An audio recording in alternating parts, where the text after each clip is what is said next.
नमस्कार मित्रों, मैं अनिल कुमार सेठ, astrology, vastu and numerology expert. आज हम मिथुन राशि का वीडियो लेके आए हैं। शनि वक्री हुआ है 29 जून को। 15 नवंबर तक शनि वक्री रहेगा और मिथुन राशि का शनि इस समय नवम भाव से संचार कर रहा है।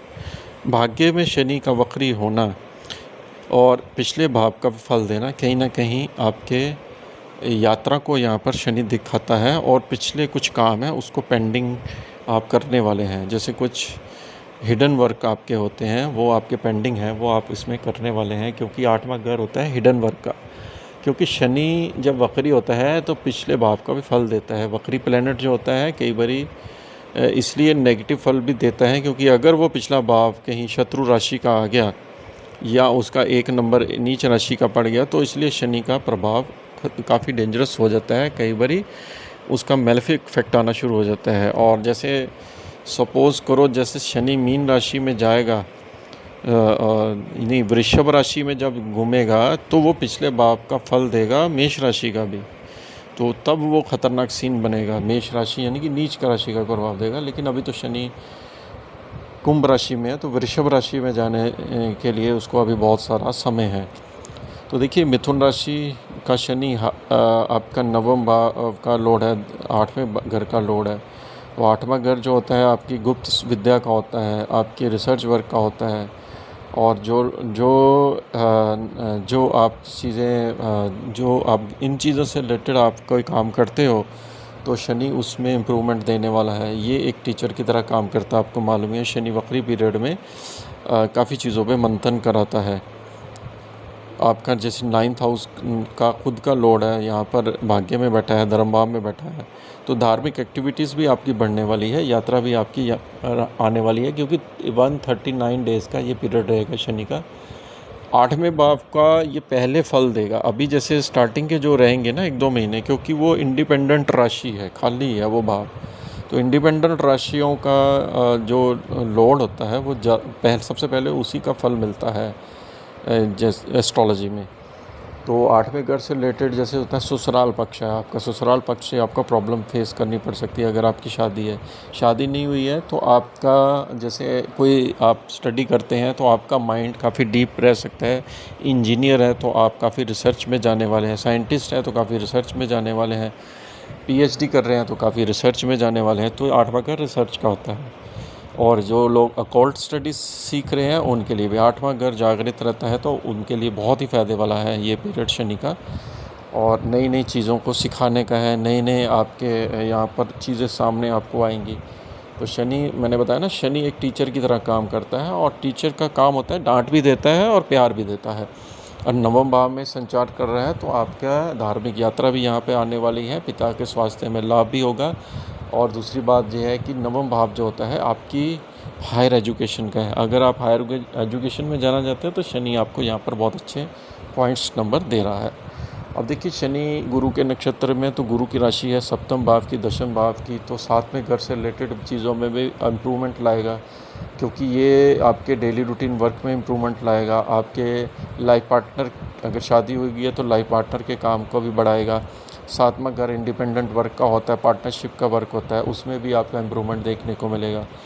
तो दशम भाव की राशि भी गुरु की है, तो 10th हाउस से रिलेटेड आपको फ़ायदा मिलेगा, क्योंकि राहु वहाँ पर बैठा हुआ है।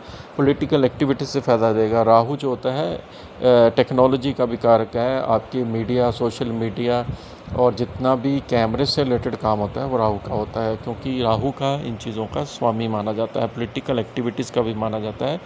और राहु जो होता है वो शेयर मार्केट से भी लिंक माना जाता है। अगर आप जैसे ब्रोकर हैं, शेयर ब्रोकर है, तो आपका काम काफ़ी बढ़ने वाला है। तो ये सब चीज़ें दशम भाव को भी शनि यहाँ पर कंट्रोल कर रहा है। शनि की दृष्टि जो जारी है वो मेष राशि में, तीसरी दृष्टि जा रही है मेष राशि में, 11 नंबर की राशि में जा रही है। तो लाभ के लिए आपको मेहनत, काफ़ी एफर्ट करने पड़ सकते हैं। यहाँ एल्डर से आपको सपोर्ट यहाँ पर कम हो सकता है। आपकी बात जो आप करोगे उसकी सुनवाई तो होगी लेकिन लेट होगी। एकदम से आप एक्सपेक्ट मत करना कि जैसे आपने बात करी अपने ऑफिस में या एल्डर से तो आपकी बात को एकदम से वो सुना जाएगा, क्योंकि कहीं ना कहीं ग्रह जो है वो, क्योंकि इस एक तो शनि की स्लो होती है इसकी तस्वीर, दूसरे वक्री होना है, और तीसरा जो है वो नीच राशि पे। इसलिए 11 नंबर की राशि से, जैसे आपका कोई बड़ा भाई है, आप उससे कुछ चीज़ें डिस्कस करते हो, डिमांड करते हो, तो आपको वो समझाने की पूरी कोशिश करेगा। समझ गए, आपकी बात को इतनी जल्दी नहीं समझा जाएगा। इसी तरह से शनि की दृष्टि तृतीय भाव पे जा रही है, जो कि आपके पराक्रम पर जा रही है, आपके ऑनलाइन सोशल मीडिया वर्क का होता है, उसमें शनि इम्प्रूवमेंट लेगा। हालांकि ये सूर्य की राशि है, सूर्य की राशि यानी कि पिता की राशि को देख रहा है, पिता से सपोर्ट रहेगी, सरकारी चीज़ों से लाभ मिलेगा, और शनि आपका आत्मविश्वास भी बना रहेगा। जैसे सिबलिंग का भी ये कहना होता है, तो सिबलिंग जैसे आपके भाई बहन है, उसके साथ आपकी ट्यूनिंग अच्छी बना देगा शनि।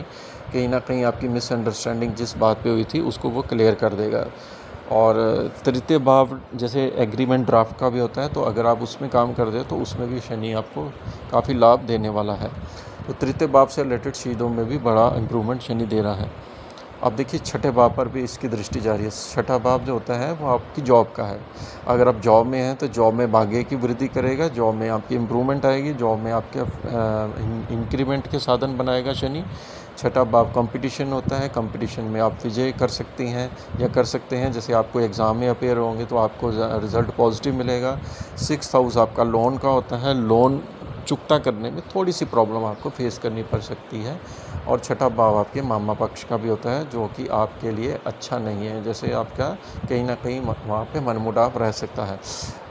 अब ये देखिए 6th हाउस जो होता है ये होता है हमारा जैसे लिटिगेशन का भी होता है। अब लिटिगेशन में शनि देखता है तो आपको बैलेंस रिज़ल्ट देता है, यानी कि इंसाफ की बात करता है, ये शनि की खासियत होती है। तो ये इसका यहाँ पे कार्यकाल 139 दिन का जो रहने वाला है, आप देखोगे कि इसमें बहुत सारे इम्प्रूवमेंट्स आपको देखने पड़ेंगे। लेकिन स्टार्टिंग के जो 2 महीने का पीरियड है वो हार्डशिप के द्वारा ही आपको रिज़ल्ट मिलना है। अब यानी कि जो एक नॉर्मल आप मेहनत कर रहे थे उस मेहनत से ज़्यादा एक्स्ट्रा मेहनत करके आपको ये फल देगा शनि। हो सकता है रात को नींद भी आपको कम आए, और कई बारी आपको नींद बिल्कुल ना आए, ये भी पॉसिबिलिटी यहाँ पर नज़र आती है। तो शनि को प्रसन्न रखने के लिए इसके मंत्रों का जाप करो। ओम पारंपरिक शनिचराय नमः। साथ में किसी पंछियों को या